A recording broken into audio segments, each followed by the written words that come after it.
Hey there. Hey everybody, it's Tiffany and JoJo. You can hear him barking in the background. We're going to have our book club, our book talk here in just a couple of minutes, but I hope you'll join us and get logged in and everything. I'm just going to hang out here for a minute or two to see who joins us. Hey there.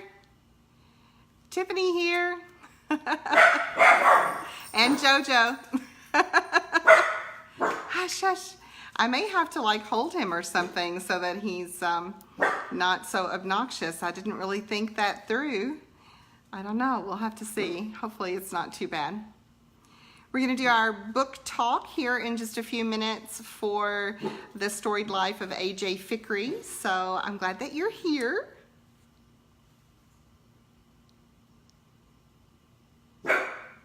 Hello, hello. I'm trying to figure out why I'm not seeing it on my iPad screen because like it is way too small on my phone for me to be able to see what you're telling me. So let me play with this just a minute while you guys join us. Oh, here we go. That is so disconcerting to know that I am recording with you and that I can also watch my iPad. I don't know what I think about that. Okay, let's see. This is so strange. Well, Debbie, I'm glad your mini doxies say hello because I'm afraid somebody's going to be aggravated that JoJo is too full of personality for this event tonight. Hopefully he'll calm down in just a few minutes. I got on, Tracy, thank you. I was able to pull it up on my iPad a little bit bigger. You guys know that I'm not super techie. Tracy is the techie one between the two scrap gals, and so this kind of thing sort of overwhelms me a little bit, but I think it's working. I think it's working. Hey, Kathy. Hey, Rumi. Thanks for joining. I'm glad that you get to join us, even though that meant your plans changed. It sounds like home to you. Well, I'm glad you guys aren't offended by the dog. Today was a long work day for me, so JoJo is extra needy tonight. I'm glad it's working, yay! You guys don't judge my house too harshly. I'm still in the middle of some home improvement things, and so I was trying to set up the camera so that you couldn't see like the paint buckets and the places on the wall where they're still like changing things and sanding stuff down. So I think I've got it all arranged to where it only shows good parts. I'm still here, Kim. Did I disappear somehow? I don't know. I can see myself on both screens, so I'm hoping maybe there's just a little bit of a lag time before your video feed pops back up.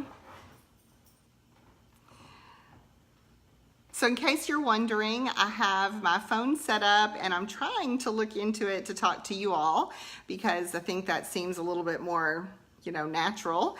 And then I have my iPad over here to the side so that I can see some of the comments and hopefully be able to respond to you all. Let me know if you all can hear me. I think Anandi is having a hard time hearing. So I just want to make sure. Hey, Jen. J-Web, yay. And there's Nikki, hello, hello. I love that you guys can just join in and we can actually have kind of a conversation with some feedback between all of you and me. So that's really exciting. I've never done a Facebook Live before, like been the host of one. I have watched some Facebook Lives, but they've been pretty short and they, I didn't have to worry about any of the techie stuff because I wasn't doing it while it was live. I was watching it back later, Yay, Keely can hear and see me. I'm so glad. And Susan can hear and see me too. Okay, these are good signs. Great, great. For those of you all that are just coming in, this is our book talk that we have planned for The Storied Life of A.J. Fikry. Coming to you live from Bowling Green, Kentucky. Here I am. And my apologies in advance if JoJo, my little weenie dog, is a little high maintenance tonight and makes some noise. Hopefully you guys will forgive him for that. Yay! So I think some of you are having like it's stalling a little bit and coming back in, and unfortunately that is probably either a Facebook issue or it might be a connection issue at your house. But if that's the case, no worries. Anything that you miss, my understanding is that this will like save and be available for later, so that's good. And that'll be nice for people who were busy and weren't able to join us for the live talk too. Laura wants to know if Jojo read the book. No, he did not read the book. He is much more of a television man and much more just wants to spend time with his mama. If I read too much or do anything too much, he lets me know he's not happy with that. At any point, I'm prepared for him to start chewing on my iPad, so I have to be careful and keep that out of his reach. I would really lose it if he if he attacked my technology. Thanks for the compliment on my paint, Nicole. I appreciate that. Do you prefer Nicole or Nikki? I forget. I called you Nikki earlier, but maybe that was wrong. I'm really happy with it. I'm loving, making some changes at home, and I'm actually working on a project, a crafty project that I'll share with you all maybe next week-ish. And you'll get to hear a little more about that later on. But tonight is about our first ever book talk for the Scrap Gals community. I'm so glad that you guys are here. That makes me feel so good that you wanted to join in on a Thursday night. If you're like me, you've had a long day of doing all kinds of things for work and your family and your friends and maybe even for yourself. But I sure am honored that you decided to join in and talk with us a little bit about this awesome book. I wanted to just kind of talk with you a little bit first about why I decided to start the book club and sort of, I don't know what my process was for choosing a book, because I didn't really share that in the group before now. And that'll give some other people a chance to kind of join in and not really miss any of the book discussion, since I'm just doing background stuff here. So, books are kind of my life. I joke and I say that every part of my life is governed by words, whether it is, my real job where I'm a teacher, I'm a high school English teacher, or whether it has to do with the way that I spend my free time, my hobbies, including journaling and telling stories for scrapbooking. But I've also dabbled a little bit in trying to write my own books, and I've always been a reader. I guess books probably have been my oldest friend.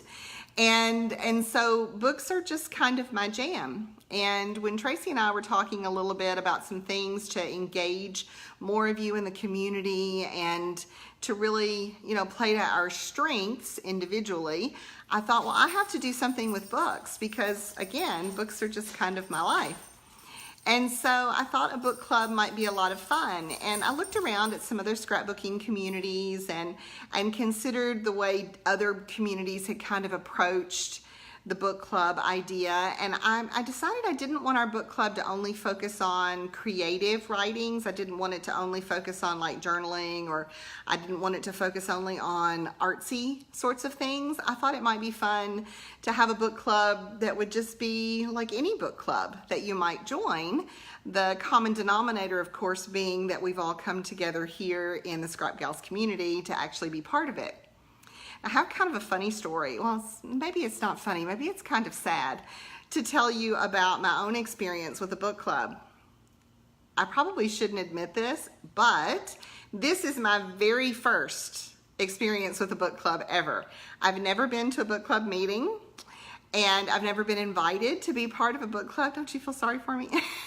And several years ago, I learned of some women in town who had a book club, and I knew maybe 2 or 3 of them. And I asked if I could join in. I asked the one that I knew most well, I guess. I asked her if I might come to a meeting and join in the book club, because I was really fascinated by the idea of, women getting together and talking about books and talking about ideas and things that challenged them and that they loved. And she said no. It was like soul crushing, because first of all, if you guys know me, like if you've been listening to the show for very long and you've gotten to know me online or we've met in person, you know that I am not a joiner. Like, I am not somebody who just says, can I be your friend? Or can I be in your club? Or will you let me come to the party? That is so not what I do. And I'm loving seeing that so many of you guys have never been in a book club either. So that's like reassuring to me. If I get it totally wrong tonight, you won't know. So that's really good. But anyway, so she said no, and her reasoning was that this was a group of women that they had known each other for many years.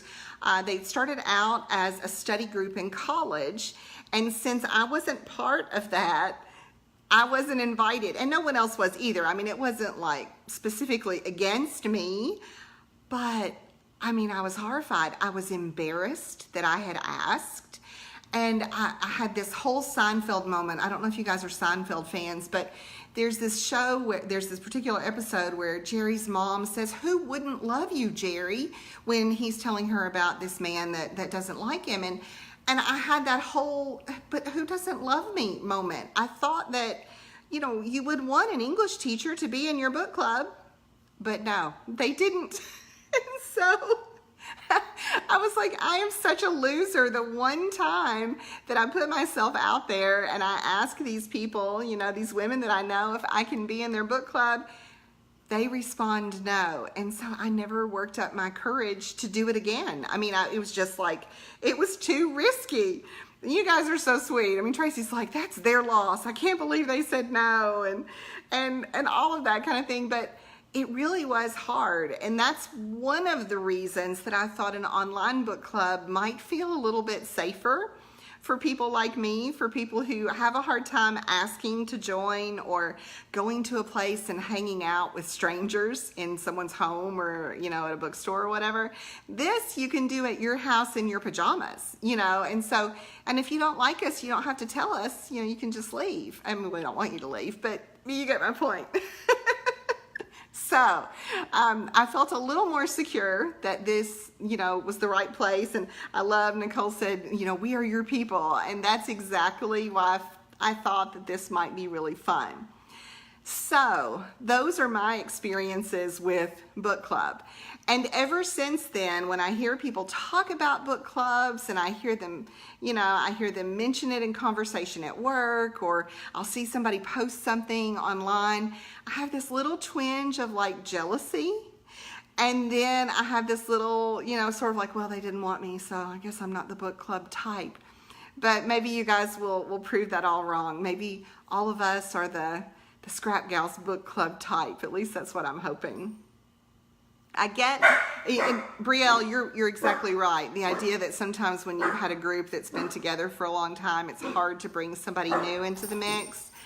Maybe she could have answered me a little differently, or maybe they could have had a guest month, you know, where they invite new people to see who meshed and who didn't. But you know, I'm grown up. I handled it okay, but it was really hard to deal with. And there's JoJo in the back barking, so sorry. Okay, so Tracy pointed out that there's a little bit of a lag in the video, and so the comments don't come up exactly with what I'm saying. So my apologies for that. Shh. Sorry. My apologies for that, but that's one of those techie issues that I don't think we can control. JoJo is putting on a show, and so next time either he's going to have a treat or dinner, or I'm going to have to hold him or something. So sorry about that. Or maybe I just need like a soundproof JoJo free room. I don't know where that would be in my house exactly, but okay. So I just wanted to maybe split our discussion into like 3 parts. I hope you guys are good with that. I thought it might be fun for me to kind of start off with telling you why I chose this book and a little bit about the author. And then I thought it might be nice to pose some questions to you all and ask you what you thought about different aspects of the book. And then I thought it might be nice towards the end, if you guys had particular questions that you wanted to ask me or each other, that you would feel free to do that.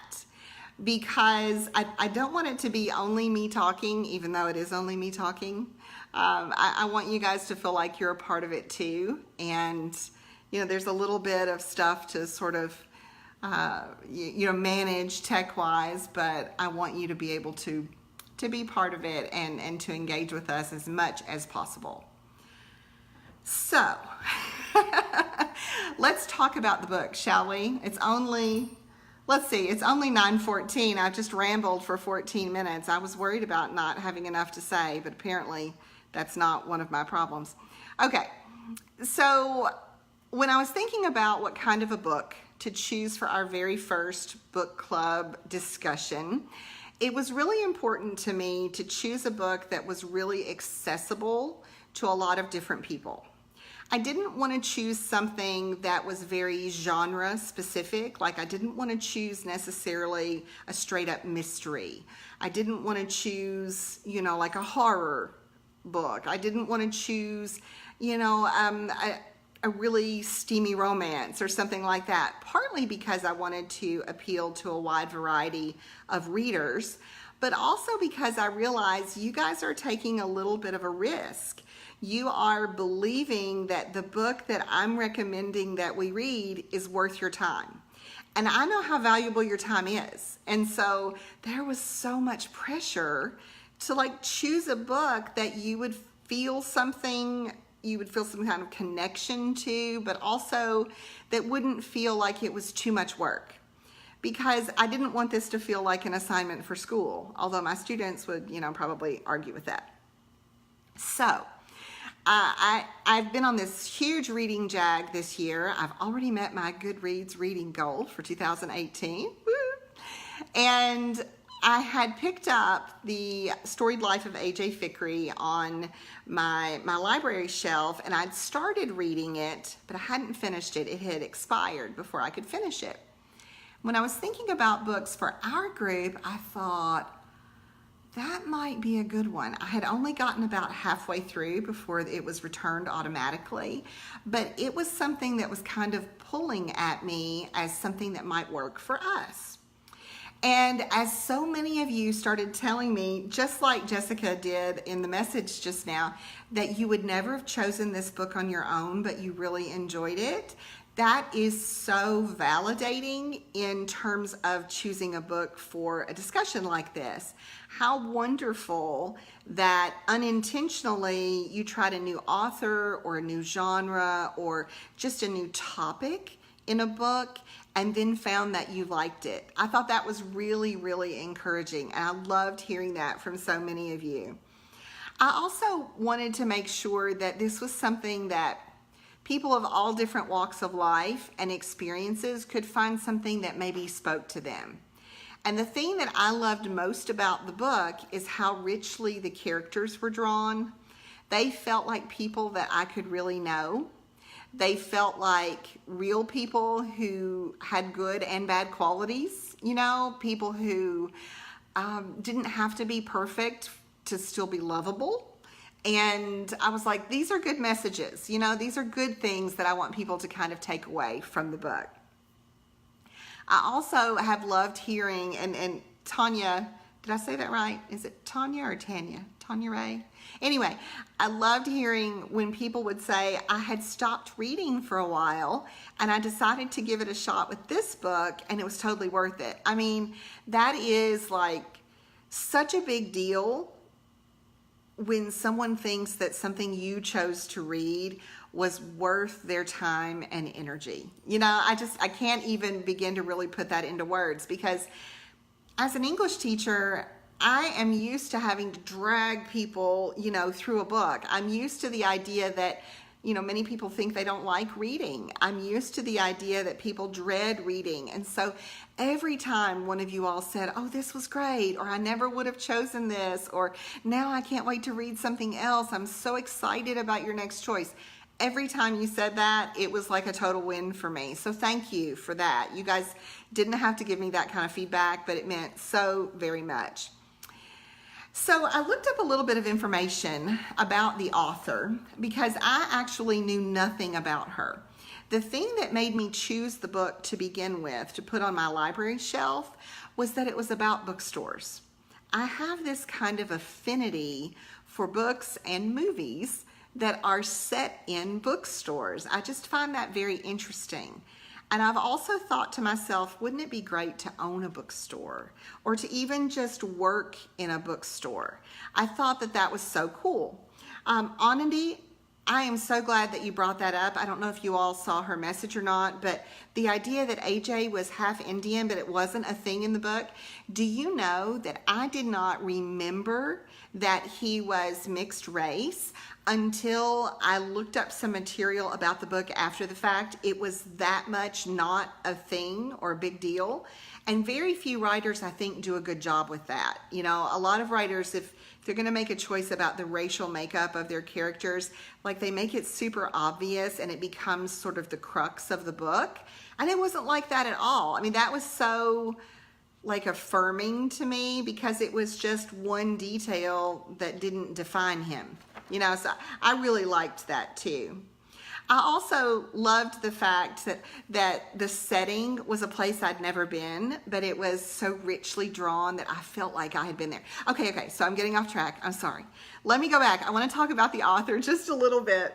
You guys are sending me great messages and I want to respond to all of them, but I'm trying to stay in order, trying to do the teachery thing here. So anyway, the writer is a woman named Gabrielle Zevin, and I had no knowledge of her before this book. I did a little bit of reading about her bio, and she, in her picture, she looks quite young. I mean, I would say probably under 30, which is really impressive considering the ages and types of people that she chose to write about in this novel. That really impressed me, that she was able to maybe step outside of her own experience and write realistically about people who are different ages and that sort of thing. But she has 9 novels, and I looked at my library wish list or whatever, and I actually have one of her other novels on my wish list already. It's called Young Jane Young, and I'm really excited to read it. The description of it gives it sort of almost like a Monica Lewinsky sort of feel, but not focusing on the man that she had the encounter with. It's about the repercussions of that encounter for the rest of her life. And so I'm really excited to read it at some point. And if you guys liked this book, maybe you'll be interested in reading it too. Angela, of course, audiobooks count as reading. I don't think you have to use your eyeballs to do the reading as long as you learn the story, because isn't it the story that matters? You know, at least it does to me.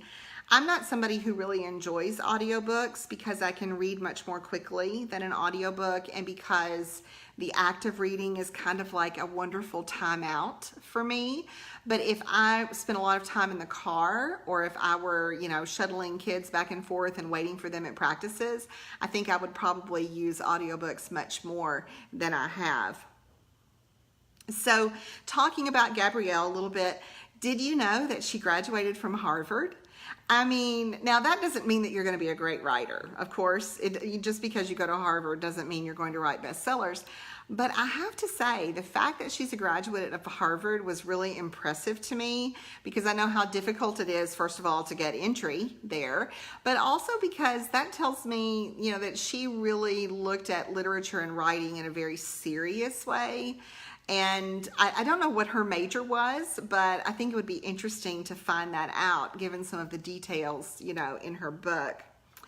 I also discovered that besides writing 9 novels, she's written a screenplay, and she's also written articles for NPR's All Things Considered and the New York Times Book Review.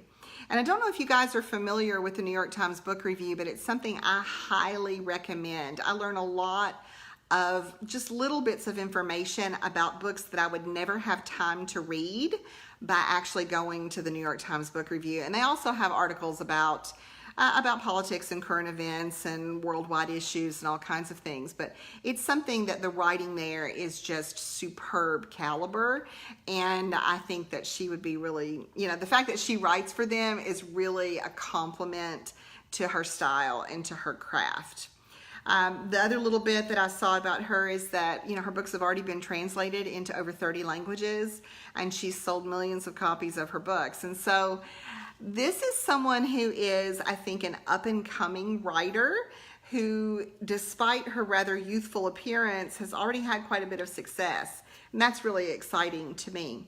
I think some of her books may have had more of a young adult bent, but this particular one, The Storied Life of A.J. Fikry, and then the one that I plan to read soon, Young Jane Young, certainly has a bit more of a mature quality. And so, you know, if you have teenagers or something, you might see if they have read anything from her, if they're familiar with her. So I'm just kind of taking a look at some of the comments that you guys have shared with me. Thank you, Tracy, for answering some of the techie questions. You know I'm probably incapable of that, especially while keeping my train of thought here. And I'm loving seeing that some of you guys love the New York Times book review too. Cindy, you know, I learn something every time I go to that site. And so it's really, really exciting to hear that other people love it as much as I do. Joan, same thing. You know, I recently, just kind of as a side note, I recently bought a subscription, a digital subscription to the New York Times, and it was really an economical choice. I can buy the New York Times digitally more cheaply than I can buy my local newspaper here in Bowling Green, and the quality is so much better.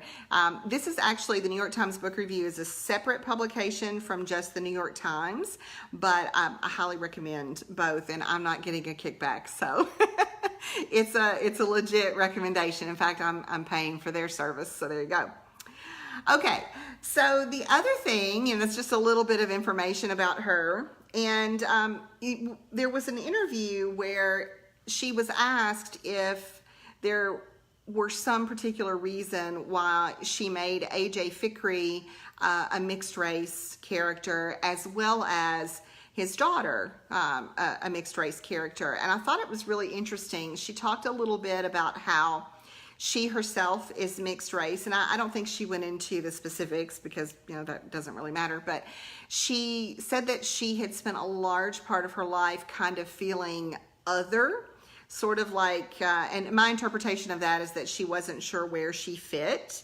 And I think that's probably really common among people with a mixed racial background, at least from what I've read. And that she thought that by just making that an aspect of their personalities, of their characters in the book, it was normalizing it. You know, I'm using my words, of course, not hers. But I thought that that was so powerful. And when we were talking a little bit earlier, Anandi, that, you know, the fact that AJ was part Indian was so not a thing, I think maybe Gabrielle's experience being biracial herself was a nod to that's just an aspect of who she is. It doesn't define all of who she is. And so that made me, like, it made me extra proud of her, kind of as a writer. I was like, thank you for noticing this, but also for not making that necessarily the focus. Because it, in my opinion at least, it doesn't really matter what our racial backgrounds are. The experience of humanity is pretty universal, you know, and I think that most people, regardless of where they come from or who their parents were, certainly want most of the same things that everybody else does all over the planet. So, thanks for the little heart, Anandi. I appreciate that. And see, you guys, here I am. I'm only talking about the author, and I'm getting a little verklempt. I have to tone this down and make it super brainiac or something so that I don't get emotional. But that's what good books do, right? I mean, at least they do for me. They like tug at my heartstrings. So I just wanted to talk a little bit more about the characters before we kind of talk about the story itself. And I have to be honest, I did not think that A.J. Fikry read like a 39-year-old character. I mean, did you guys know that he's supposed to be 39? Because when I read it, you know, and I love a good curmudgeon, don't get me wrong. I love that kind of crunchy gruff on the outside and then that little soft gooey center. You know, I can't imagine why that speaks to me, but I love that idea. And I know that that's a really common trope in literature, but I think Zevin was able to create AJ in a way that felt fresh. It didn't feel as much like a recipe to follow as it sometimes does. And I really put him like maybe in his late 50s, early 60s. I was picturing him 20, 25 years older than she actually described him. And Anandi, you say the same thing, that he felt old, but you thought it was because of his loss. And I get that. I think for those of us who have experienced loss, we recognize that it is a physically aging experience, but also like a spiritually and emotionally aging experience when you have loss. Oh, I love that, Dana, that old soul comment. Yes. You know, and sometimes though I think about old souls and I imagine someone who's very like Zen. I think of someone who's very just rolling with whatever's happening and not getting stressed out. And that wasn't really AJ, you know, it's just a different way for me to look at an old soul. Sue Lynn and Trisha, I'm glad to see that you guys pictured him older too, because then I thought, you know, was I being unfair? But you know, you think about it, he lives over the bookstore. He kind of drinks himself into a stupor regularly. He doesn't really have many friends. He's mean to the booksellers who try to come and get him to order their books. You know, he reminds me of the guy in Up. Do you know who I'm talking about? I mean, now I haven't actually seen that movie because I don't watch kid movies, but just the image in my head of the old dude in Up who's really grouchy, that's how I kind of imagined AJ. Now, Melissa points out that his letters had a young voice, and I actually agree with you. It's almost like the young voice only came out in his happiness, maybe, that in writing letters to his daughter, that he was able to let that happy youthfulness show in a way that he wasn't other. Oh, I love that, Tracy, a young curmudgeon. I mean, I might be okay being described as a young curmudgeon. I mean, I don't really want people to think I'm a curmudgeon, but the young part would be good. Okay, Lee, I know Up is not a kid's movie. People tell me that all the time. I just don't care for animated movies. Maybe that would be a better way to put it. I do watch like one animated movie per year with the fella. He gets one because he has the same argument that you do. And he hasn't chosen this year's animated, you know, but we'll see what he decides. Last year it was the one about the Day of the Dead, Dios de los Muertos. Was that Coco? Maybe? I forget. Anyway, so let's see.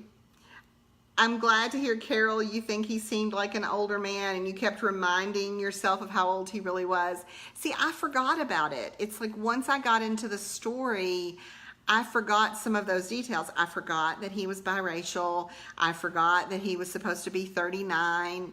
You know, I guess those things just became less important to me the more I got to know him. But now upon reflection, it's interesting to me how I kind of framed my image of him based on the information I thought that I had. So yeah, I thought that was interesting. I will say, so, you know, here's a criticism of the book. You know, don't be mad at me if it's your most favorite book ever. I will say that once the little girl was introduced, you know, once the toddler arrived, she was left in the store, I knew exactly what was going to happen at that point. That part felt a little bit contrived, maybe a little bit formulaic, but the writing was so good that I didn't care. Do you know what I mean by that? It was like, I loved the way she made me know those people in that book so much that I didn't care that I predicted that he would adopt his daughter. So That's okay. Oh, I love what you said there, Barb, that it speaks to the universality of the story. Yes, I totally agree. I think that's one of the reasons that made me love it. This idea that this could be anybody's story. We could all find something to love in it. Oh my gosh. Oh, Lee, I like that comment too. That's an interesting observation. A little bit of a modern day fairy tale. What was it that made you think of the fairy tale formula? If you don't mind me asking, Lee, was it the characters themselves, or was it kind of the overcoming of this huge obstacle, or what was it? I'll be interested to see what she says about that. Nicole mentioned that, she didn't know why the baby ended up there and how it would turn out. Like that there was a little bit of the unknown there. And I would agree that there was some tension, but I was able to predict that she would become his, Now I was not able to predict that his relationship would turn out the way that it did, or that he would ultimately die the way that he did. But, that was okay with me. I don't have to always be surprised in order to be able to enjoy something, so I forgive it that. Anandi mentioned that she wasn't sure if maybe the writer compressed the story in order to save, time and space and not spend too much time on the whole adoption process. And I have to agree that it did feel like a little bit rushed in that part of the book, but I was glad of that, because I didn't really care so much about the adoption process. I just wanted them to have their life and be happy. So I think that was a really smart choice on the part of the writer, because unless you're someone who's really interested in adoption or has maybe experienced it, that would be part of the story that would maybe feel a little bit like you had to slog through it. And I just wanted to get to the happy parts, because ultimately, I really felt like this was a happy book. I know there were sad things, and certainly there was a sad ending, but it still felt like a really happy, uplifting book to me overall. Now, Debbie says she predicted the relationship, and I realized in talking with you guys, my problem was I was thinking she's like 28 and he's like 55. The whole book, I was thinking he was so much older than he was, and that made it seem a little bit more far-fetched to me, even though, I know those relationships happen. But yeah, that was, I guess, my own lack of attention to detail, which I will freely admit sometimes happen. Now, Joan says she thought it was a little bit gimmicky at first and that the writer won her over eventually. And I think a lot of people actually felt that way, because it wasn't the sort of book that you would normally choose, and because some of the patterns in it felt really formulaic. It's like, oh, I've seen this story, or I've heard this, song and dance before. But for me, the richness of the writing made the difference. Like the way she talked about the characters, the way she wove the letters that he wrote into the beginning of each chapter. Those things, that made it totally worth it to me. So let's talk a little bit about the book specifically. So I feel like I've done kind of an overview and talked a little bit about, my thoughts here. But I did go online and I printed off some discussion questions that I thought might be kind of interesting. And we're just going to hit a few of these. Certainly we're not going to, spend like 4 hours online because I have to work tomorrow. But I did want to talk with you about a few of them. So I hope that you guys are game. So here's the first one, and I'd love for you to weigh in. So at the beginning of the story, Amelia says that she is considering quitting online dating.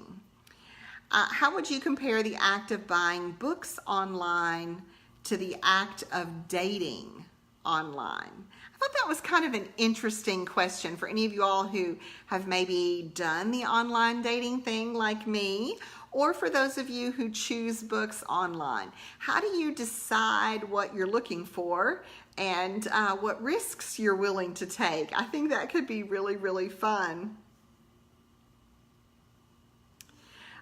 while we're waiting for some of you guys to respond, Debbie said that she was curious through the whole book about why each chapter started with his book review, and she thought it was a really great technique.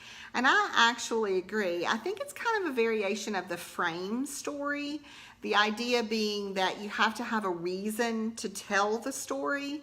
And so the events of the book tied in pretty nicely with his book recommendations when you go back and you look at the book as a whole. But like you, Debbie, I didn't realize where that was coming from initially. I actually had predicted that the mother came back and that he lost his daughter, you know, that something happened to her. And that she was no longer in his life, and that's why he was writing those letters. So it was a nice surprise, a nice little twist for me, that this was actually kind of his goodbye gift to her. So I love some of these. Lee says, certainly she's had more luck buying books online than she has dating. Me too, girl, me too. And I liked Amelia from the beginning, mostly because of that. As someone who has done the online dating thing, oh my gosh, it can be so disheartening, and it can be so frustrating, and it can be so almost demoralizing, because people are so broken and they don't know they're broken, right? And because you're just looking for somebody who's broken the same way that you are, you know, or that, you know, your broken pieces can at least coexist happily. And so I really felt for Amelia there at the beginning, but then I also thought, girl, you're not even 30. You can't give up yet, you know? So I had mixed emotions about that. Some of you guys are saying you never have dated online. Dana says that she does buy books online, you know, so there's a little bit of a risk to dating online. And, you know, Lee pointed out that at least the online book reviews are usually a little bit more honest than what people have to say about themselves and their dating profiles. And I totally agree with that. Sometimes I like to go through and read like the worst book reviews, because I want to see what people hated about the book before I read what people loved about the book. Maybe that makes me weird. I don't know. But wouldn't it be cool if people came with warning labels too? You know, like if you were going on an online date or meeting a new friend or whatever, and there happened to be like a list of things that other people had said, you know. I think sometimes that would be easier to navigate through life, although I'm not sure I'd want to have to carry my list around. So, yeah, it's a double-edged sword there. Okay. Natalie, oh my gosh, I love you. She says, I've never online dated, but it's probably easier to dump a book than an online did. Yes, it is. Because sometimes they know where you live until you learn that you don't share that. You know, not that I would know anything about that at all. You know, I'm just speaking hypothetically, of course. Okay. Jay Webb, she was like, I'm so glad I'm not part of that current dating scene. But she does love finding books online. I don't know about you guys, but I have, you know, much to AJ's chagrin, I have really embraced reading on my iPad and checking out books for free from the local library, because I read so many things that I feel like I have a little more freedom to try books that I wouldn't ordinarily try if I'm not spending, you know, 20, 25 bucks on them at a pop. You know, I can try a new writer, I can try a new genre or a totally different topic, and the risk is just that I have to go, that's not for me. And I don't know if there are any like really intense readers out there, but I have something I call the 100-page rule, and it's something that I instituted not long after I graduated college with my master's degree, and I was like, I'm never going to read things that people tell me I have to read ever again. Of course, I wasn't really thinking about my job as an English teacher, but I digress. And so when I'm reading for pleasure, I will give a book 100 pages, and if it hasn't touched me in some way, if it isn't, you know, making me question something, if it isn't pulling at my heart, if it isn't inspiring me or intriguing me, then I put it away, because there is too much out there that is great to read to waste your life spending things you're not enjoying. And I used to feel guilty about that, but it's such a liberating kind of rule that I've created for myself that now I recommend it to other people. You know, it's okay to try on some pants at Old Navy and not buy them. It's okay to try on some books, you know, and not follow through if you're not enjoying the process. Anyway, I'm off my soapbox there. Sorry about that. Laura Dixon, she was like, buying books is a lot less stressful than choosing a potential date. So yes, I would agree. I would agree. Less investment, less personal risk. You don't have to put lipstick on or a bra, you know, for a book. So yeah, there's that. And Nicole, she's like, financial investment does make a difference. And I agree. I totally agree. Maybe that's why some people keep going out on bad dates, because the financial investment. I don't know. You're like, I bought this outfit. I am wearing it on as many first dates as possible. So Janelle, she's like, looks can be deceiving. And that is true for books and online dating. Yes, I would agree with you there. And sometimes it takes quite a bit of deep reading to get to know what's really under the surface, right? Sometimes you have to do a little digging before you know who the person or the book really is. Oh, wow, that's so funny. Lee's like, don't ever let them know where you live or your real name. Well, you know, Lee, I didn't really think that through when I was first doing the online dating thing. I hadn't been on a date in 20 years, and so I didn't really know how crazy people were. But thankfully, I have survived thus far. So I know some of you are still kind of trying to play catch up, and that there's a little bit of a lag between what I'm saying and then when the comments pop up. We'll get a little better at that. I'll work on my pacing a little bit for the next time. But I feel good about so many of you all, you know, logging in to watch and that you're leaving comments. That makes me really happy. Anandi is like, yes to 100 pages. Thank you, girl. I mean, sometimes people who love books are kind of offended that I'll only give them 100 pages. And I'm like, no, boundaries in my life that I set for myself are good. I'm totally fine with that. And then Natalie, oh, you are a mess. How many dates is 100 pages?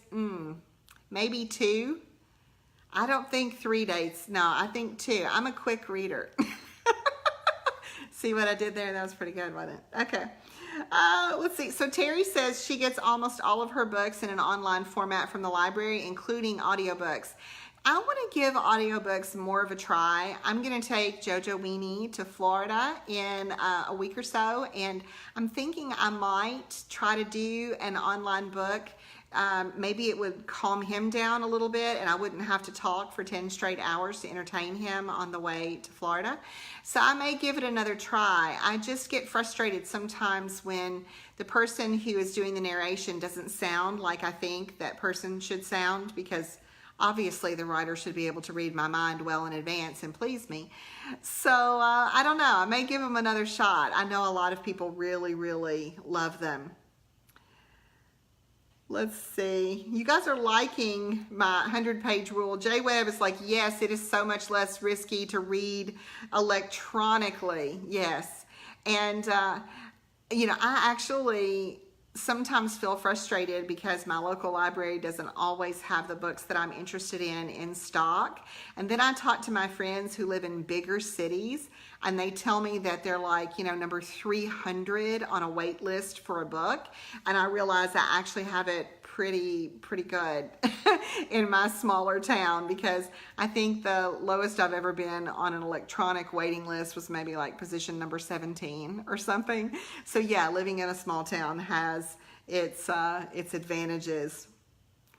Oh, Debbie says you live with a librarian. Thanks for the library love. I didn't realize that your spouse was a librarian. That's awesome. I like librarians. They're good people. Funny story or sweet story, whatever you want to say.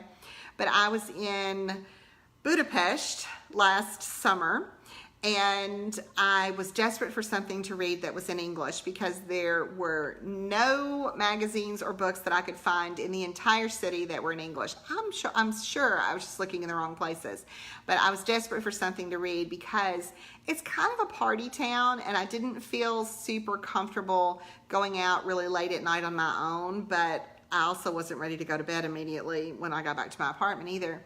And so I messaged one of my daughter's friends who is a librarian here in Bowling Green and told her that I could not figure out my library login and I was desperate. I was in Budapest. I had nothing to read. Please help me.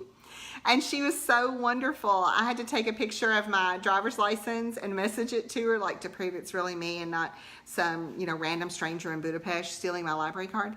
And then I could check out all the books that I wanted over the course of the summer, and it made such a huge difference. So yeah, librarians, I think, are pretty good people. And so, let's see. Joan says that she's like AJ, that she prefers the feel of a real book, and that even when she scrapbooks, she prefers the feel of real paper. And I have to say, if I had unlimited funds and unlimited space and my back didn't hurt, I would probably always choose a real book over an electronic one. But the thing is, I don't have unlimited funds or space or room to carry all of them around, and so reading on my iPad has been a really good thing for me. I will say, and I don't know if you guys have tried the electronic reading, I don't know what you're reading on, but I had a Nook and it made my eyes really tired. I did not like the size of it or the color and the screen. That was hard for me. And it wasn't until I upgraded to the iPad Pro that I did a lot of reading on a screen. I have to be honest. There's something about the crispness of the page, the words on the white screen, that is really well done on the iPad Pro. So if you have a device that you don't love reading electronically, you might try a different kind of device to see if you like it a little bit better. Oh, Debbie, you're sweet. You're doing great. Tiffany, thank you. I was a little nervous tonight. I'm having a little bit of a hot flash, so y'all might see me start to melt here in just a minute, but hopefully it'll be okay. All right, so let's go on to the next question. I thought that was kind of a fun way to start. I think this one is interesting. This one is about setting. And it says, consider the setting. Why do you think the author chooses to set the book on an island? How does the island setting reflect AJ's character? And I thought that was really interesting. Now, if you're somebody who loves books or you're somebody who loves reading in general, you know that there are these images, these patterns that show up over and over in literature, and that they have a tendency to symbolize certain things. So, rain, for example, has a tendency to symbolize either a cleansing, a baptism, a renewal, if we're looking at it on the positive way, or rain in terms of like a thunderstorm or a gray and rainy weekend can symbolize impending doom, or it can suggest depression or heartache or disappointment or danger.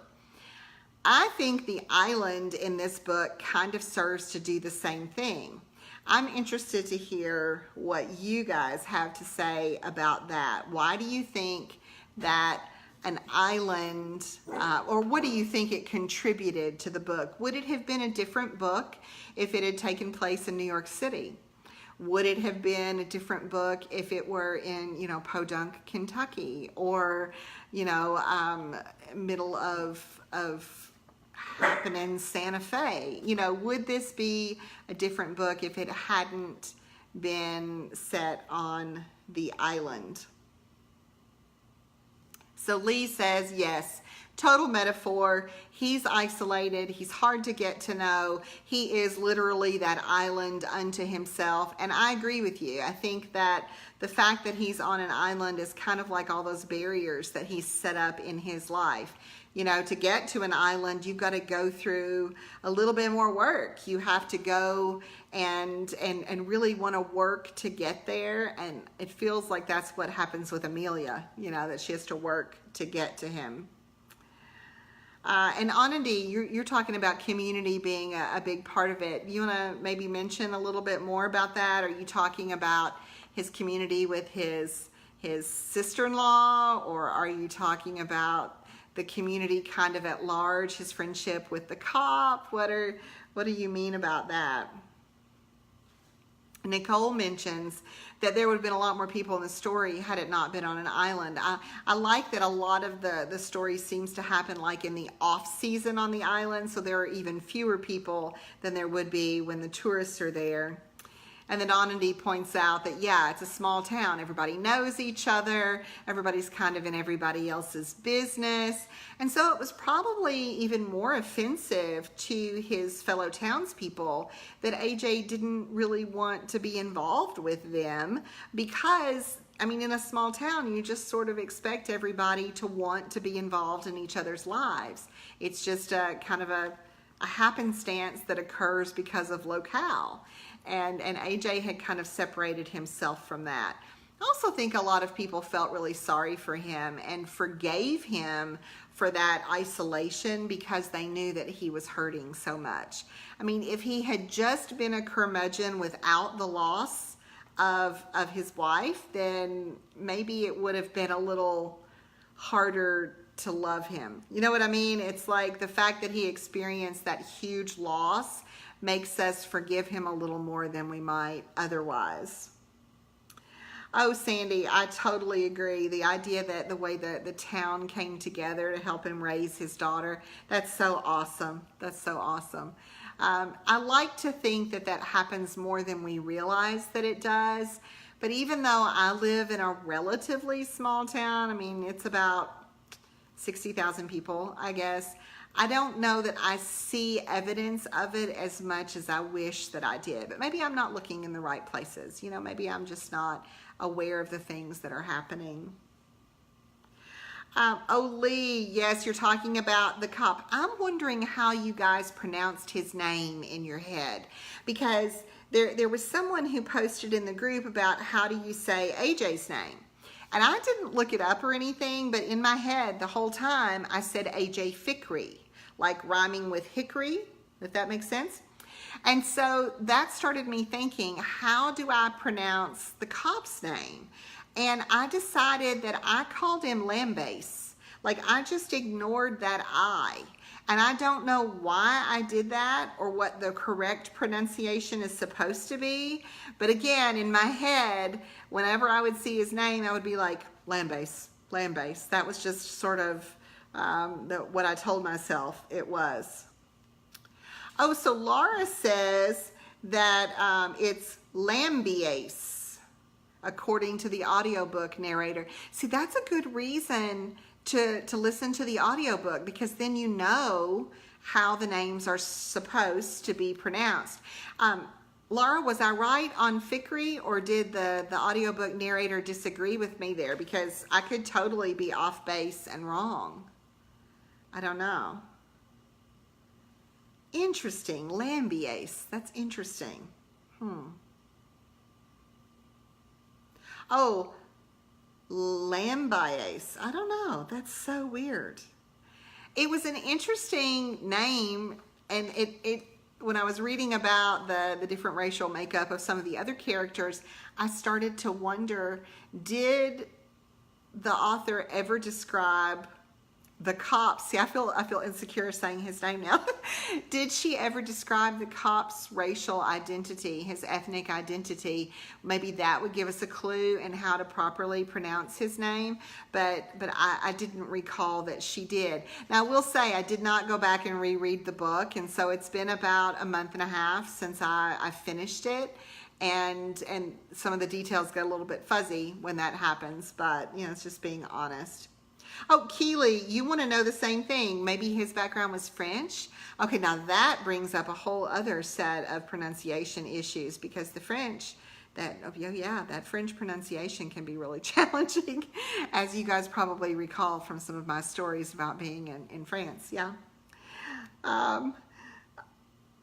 Laura says my pronunciation of Fikry is correct. Okay, good. That makes me feel better about myself.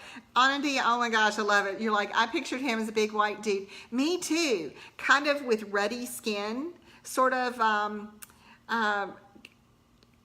forgive the stereotype, but kind of a beefy, chunky cop kind of guy that his emotions showed on his face, and he would get sort of red when he got angry or when he was embarrassed or when he was emotional, like you could see it in his skin.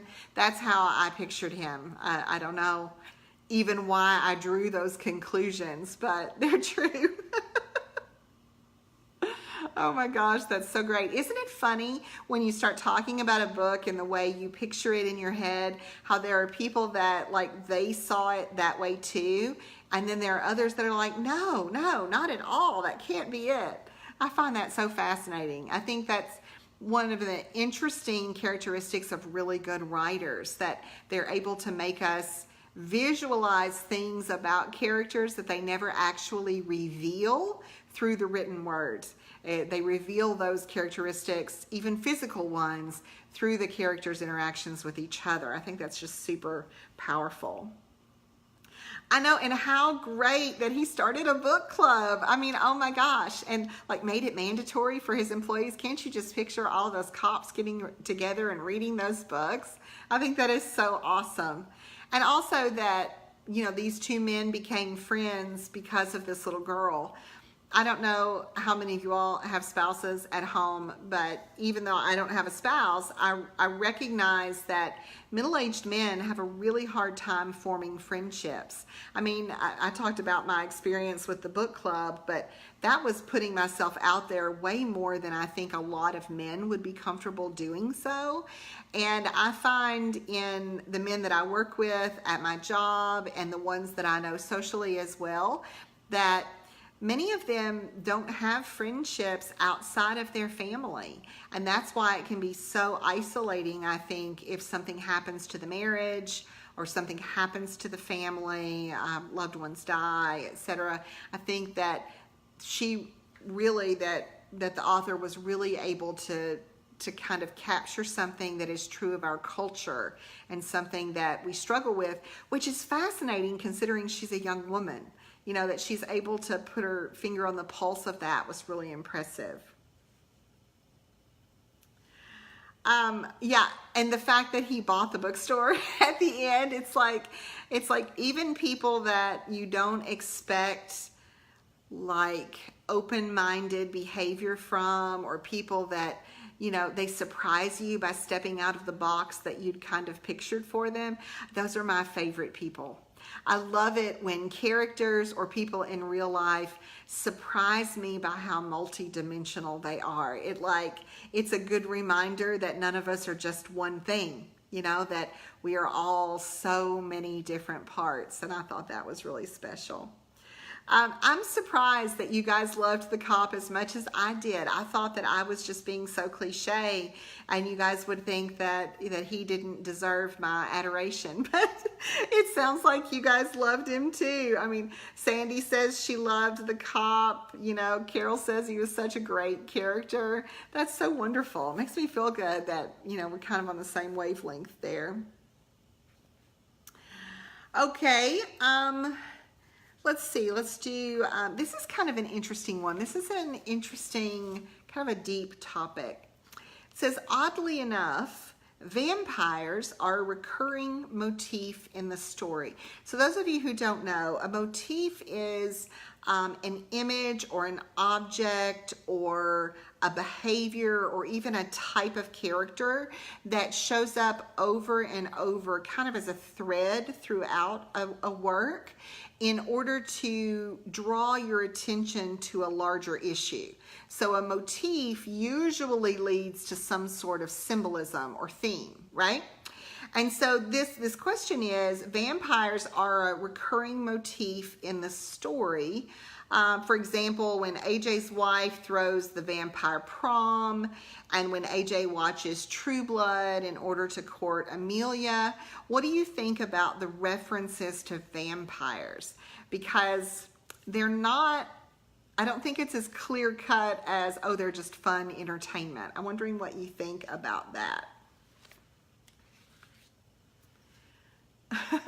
So I'm looking at some of your references.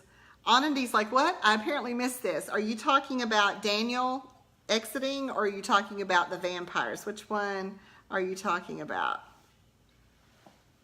Oh, you're talking about Daniel. Okay, got it.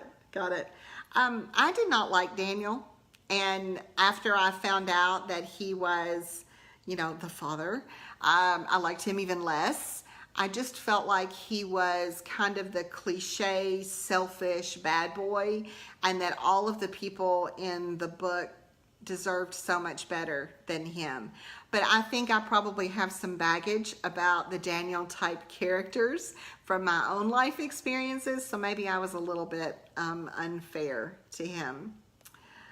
So nobody wants to talk about vampires? Okay, so let me tell you what I think, and then, you can tell me if you agree or not. When we talk about vampires in modern literature, we have this tendency to picture Twilight, right? Or we picture the Anne Rice vampire, and we think about it kind of in its literal form. But if you go back through literature, the more dangerous type of vampire, the one that shows up more often, is the emotional vampire. The person who feeds off the pain of others, the person who creates drama for others, the person who is suffering so much himself or herself that that person feels the need to make others suffer as well. That's the kind of vampire that this book makes me think of. The idea that,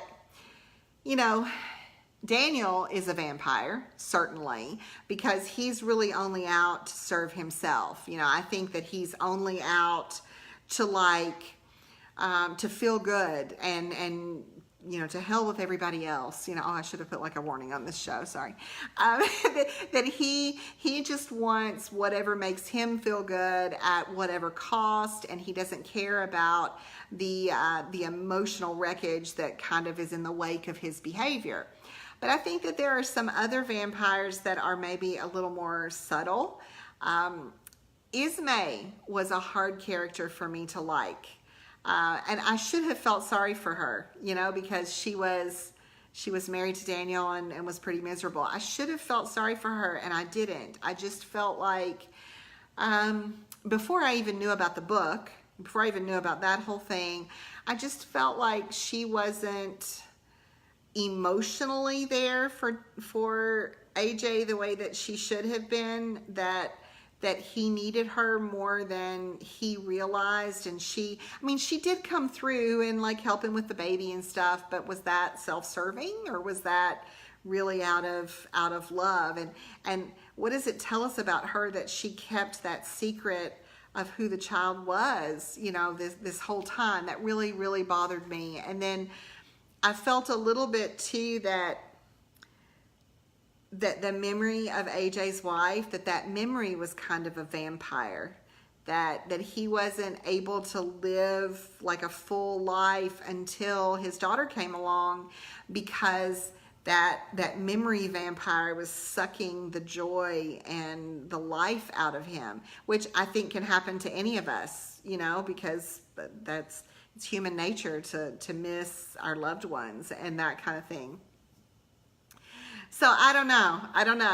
It's interesting to see what you guys think about that, and I haven't fully explored where I stand with that. Maybe I'm being a little too hard on Ismay, but yeah, I thought that emotional vampire kind of idea was pretty important to this book, and I almost felt like she took advantage of Lambiase because she didn't know how to not be that vampire, but maybe she learned in the end. I mean, that's kind of the hope, right? That in the end she was able to become a better person, and that's inspiring too, that people who've maybe made bad choices and done bad things can do better. I think that's really a good takeaway, at least. So maybe I can forgive her for that. Let's see, Renee, when she said she was so shocked when he sat and read to Maya that it was a surprise to find out he was her father. Yes, I agree. It's like I felt like I should have seen that coming, but I didn't. And so I did like that little element of surprise that I didn't expect. That was good. Brielle says, I love having an English teacher analyze the text. You're so sweet. Thank you. Of course, a lot of my students are like, she is so full of crap. Where does she get this stuff? But they are really things that I have a tendency to think about, you know. And for me, asking these questions and thinking about these motifs and characters in this way really makes it kind of a richer experience. So that's why I do it.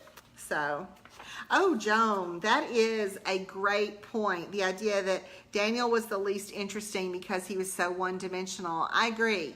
He felt like a very painted character, you know, like flat on the page. He was exactly who we expected him to be and nothing more. And that's probably why I liked him the least. So yes, I totally agree with you. Yeah.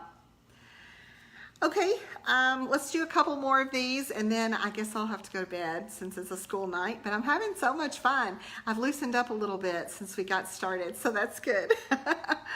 Okay, so here's an interesting question about Maya, because we haven't really talked about Maya yet. This one says, compare Maya's fiction about the last day of her mother's life to Ismay's version.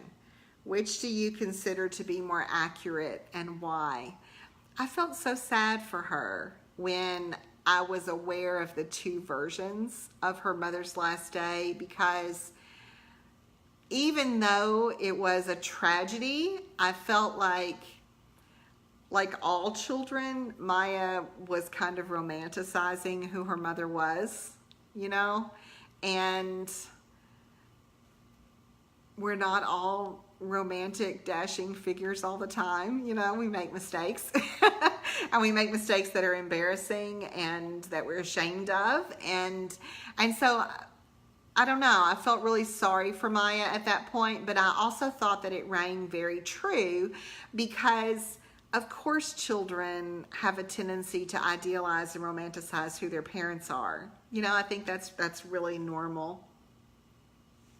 So let's see what some of you all are saying. Let's see, Nicole has to stop. They're going to a hotel because the troops are restless.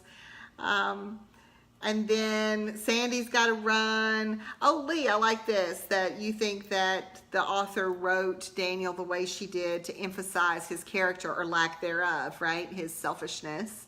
Yes.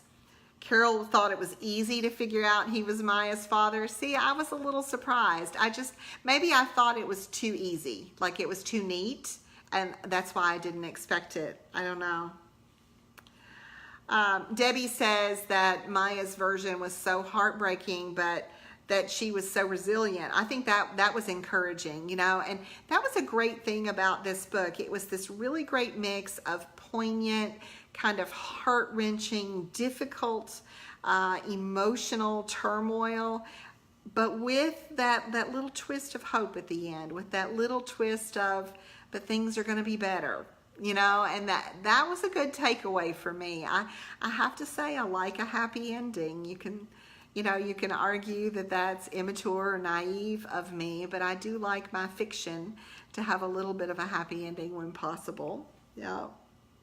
Oh, Anandi, you're exactly right. This idea that this writer, this Gabrielle Zevin, is able to write like a 12-year-old girl and a 39-year-old curmudgeon and you know, a male figure, and to make both so believable. How powerful is that, that she has that skill to kind of step into the shoes of the people that she's created in this book. Makes me wonder if perhaps she models her characters around people that she has met in her life, because they do seem so realistic and lifelike in so many ways. Oh, Debbie, this is a great question. Debbie says, you know, could I address the voice that the author used, the present tense rather than the past tense? For me, I will say that I think the purpose behind that was to keep the audience from recognizing that something happened to AJ. I think that keeping the writing in present tense made us less likely to put the dots together about what those letters were about at the beginning of each chapter. It almost felt like he might be writing to her each evening after she went to bed, but he's writing maybe to her future self, right? At least that's kind of the vibe that I got. But I also think that by writing in present tense, it allows the reader to feel more like you're going on the journey with these people, like you're a witness in the room to what is happening. Like you're there when Maya is dropped off at the bookstore. Like you're there when AJ finds out that he has cancer. If it were told in past tense, to me the story would feel finished. It would feel less hopeful. It would feel a little more depressing. It would feel like I had missed out. Present tense gives me the opposite of all that. I feel hopeful. I feel encouraged. I feel like I'm a witness to something special. And I feel like anything could happen. Like maybe if I read it again, AJ wouldn't die. You know, and I know that that's not rational, but I think that keeping the voice in present tense kind of accomplishes that thing for those things for a lot of readers. You know, yes, you say it exactly, Debbie, that sense of immediacy. You know, I love the idea anyway of being a fly on the wall when some great conversation's happening, or when some historical event is occurring, or seeing what a family is really like. That whole fly on the wall scenario is really something that fascinates me, because I find people really interesting. And to me, the present tense of the narrator does that. It makes me feel like I am there in the moment, and my pace has to match what's happening in the book. I thought she was a real master at doing that, this writer. I agree, Joan. I think that writing in present tense is the most difficult approach, because it's almost like you have to live the story yourself as you're writing it. And I don't know that I could ever do that. I don't know that I could ever pull that off. And I really admire it when I see that happening. I'll tell you somebody else that does a great job of that is Pat Conroy. If you're not familiar with his writing, he is one of my favorite contemporary writers. And the fact that he writes Southern fiction, you know, makes me love him even more. So, oh my gosh, you guys, this is so great. Okay, so let's do one more question, and then I'm going to call it a night. I hope that you've had fun along the way. But this last question really does sort of take the idea of the book and put it more into reality. And that is, what do you think the future holds for physical bookstores and physical books? You know, we are changing the way we get our entertainment constantly. And we are moving to a more electronic delivery system for all kinds of entertainment, whether it's our Scrap Gals podcast, or it's the way you watch television, or get your news, or listen to the radio, or read your books. And so I'm wondering what you think in terms of bookstores and physical books. Do you think that a place like AJ's store is going to exist in 10 years, in 20 years? And, you know, how do you feel about that? Does Does that make you sad, or do you think it's just part of life that those things are changing? You know, where do you stand? I'm interested to see what you have to say. You know, I'm as guilty as anybody. I love being able to get online and order pretty much anything I want from Amazon. Last night I ordered JoJo a bright blue weenie dog life jacket, because what if we go to the beach and there's a rogue wave? I have to be able to save him, right? And so the fact that I could order that in my pajamas at midnight last night was amazing. But at the same time, I love the experience of being able to go in a store and shop. And so when I think about bookstores, I would hate to think that the experience of taking a child to a bookstore or being able to spend a rainy afternoon in a bookstore would be something that we would lose. And so I'm torn by, you know, my desire for something that's quick and easy and delivered right to my door while I'm in my pajamas. And I'm torn also in wanting to have that place to visit that was so special for me growing up, and also, you know, in my daughter's childhood. Susan says, you know, she hopes bookstores never go away, and she loves physical books. Maybe they'll become retro and be super popular again. Now, I can actually see that happening. I am in the market for like a record player, because suddenly I want to have some cool records. All the cool kids have them, right? And so maybe people will begin to feel that way about books. Brielle, she was like, I feel like books have weathered, and that a few will hang on, you know, that they have their place. And I hope that. I hope that. You know, Christine says that in her area, local bookstores are making a comeback. That is so encouraging. I mean, I think it would take a lot of courage as an entrepreneur to open a physical bookstore, but I am so glad that people are still taking that risk, because I want to go and visit them. And it's one of those things, like, I want to be more careful as a consumer, maybe when I travel and go places, that sort of thing, to stop in independently owned bookstores and support them, even if it's just with a few dollars. I think that's really awesome. Let's see here.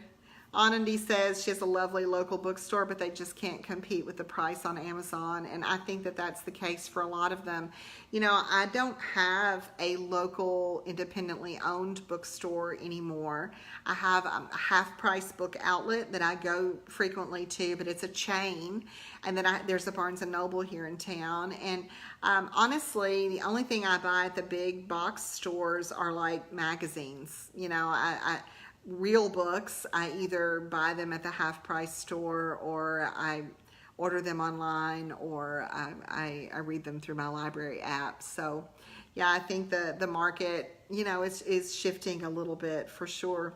Laura says her teenage daughter prefers print books, and so that's encouraging. You know, my daughter, who's 26, told me tonight that she doesn't like to read on a screen. She prefers a print book as well.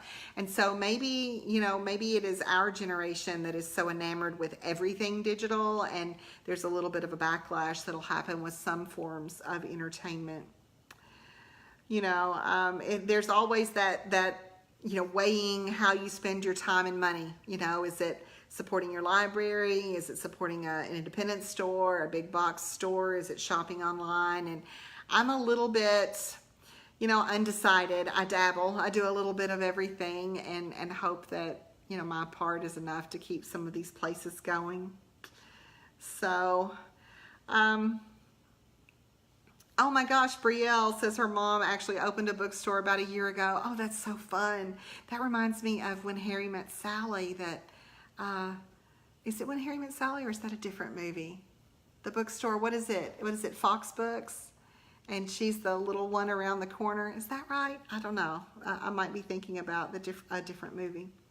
Anandi's like her 9-year-old prefers real books. I think, you know, up into the teenage years, I really think kids enjoy the tactile quality of books.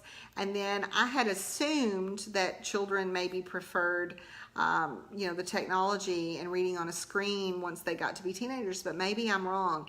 I will tell you from a teacher's perspective that students retain information much better when they can hold the text in their hand and mark it up with a pencil or a pen or a marker and take notes, that there's much more retention and engagement with what's happening in a text when you can actually interact with it physically.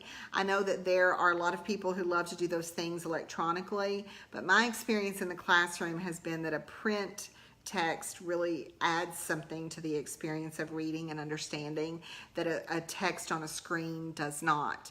And maybe there's a lag there between what our technology can do intuitively and what we want to do with the text. Maybe that'll be something, you know, that we overcome eventually.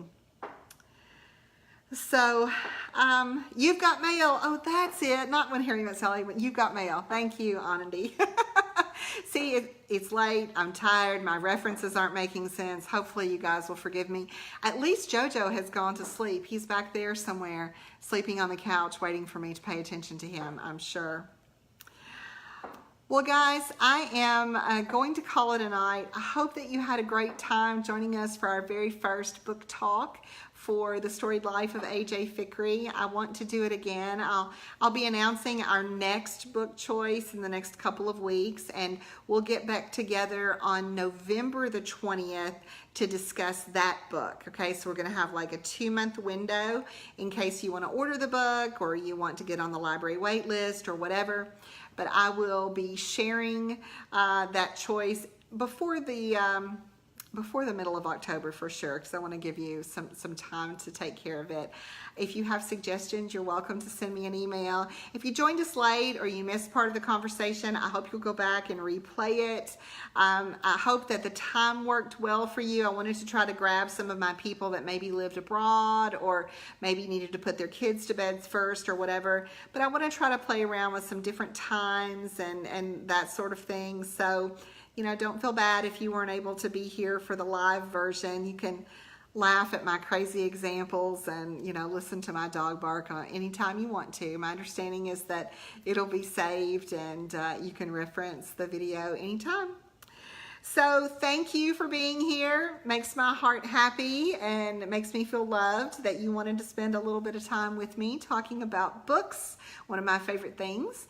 I hope that you'll join back in with us the next time. And you know, if you're not reading, you should totally go and be crafty. You know, I had to throw that in there, right?